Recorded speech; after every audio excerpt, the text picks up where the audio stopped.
That's what made this movie stand out to me. This is why I like this movie so much. I know that But is that the only critics reason why you like this movie is just being the perspective of the wolf? one, I thought that was incredibly unique. I've never seen Yeah. that before, and I've seen a lot of Wolfman movies. But the other Wolf, thing was, Wolfman? I I mean, legitimately felt it was more artistically shot. Like it was, they okay. really did a good job of showing, because there's something incredibly terrifying of about being up in the mountains and being completely isolated, and then Yeah. shit goes bad, and Well, that they really had that element there. The other thing was, I love this movie for the. I mean, the acting was good. There, it wasn't corny to me. The acting was good. I mean, you really at the beginning of the movie got the sense that this husband and wife were distant from each other. But the thing that I found refreshing about that element of the movie was that they tried.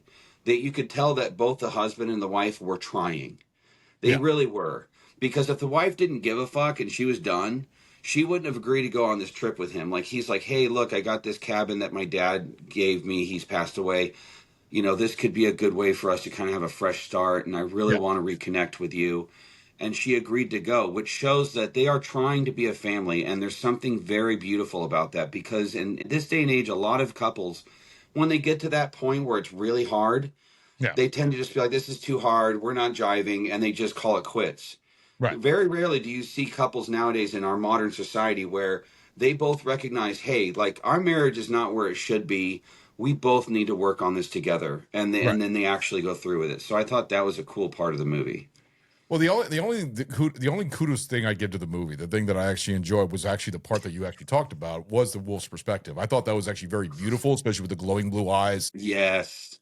and the way that the camera panned over basically to the other end. I thought that was cool. I thought it was like, oh, that's something new for a Wolfman movie, Right. but it's not something that's going to save the movie for me. It was cool to see, but and I understand this is the isolation. This is it's a very small cast. There's not really Yeah. a lot of kills in this movie. I mean, I believe the only kill in this movie that you see is the dude that he took the U-Haul truck to, the one that Yeah. was in The country guy that like got in the truck with them. yeah, and then you just see him get like slashed in the gut and everything else, and then pulled out, which is kind of typical in a lot of Wolfman movies or a lot of Yeah. werewolf movies because werewolves are extremely violent killers. They're like fucking, they Well, will tear you apart, let's basically. get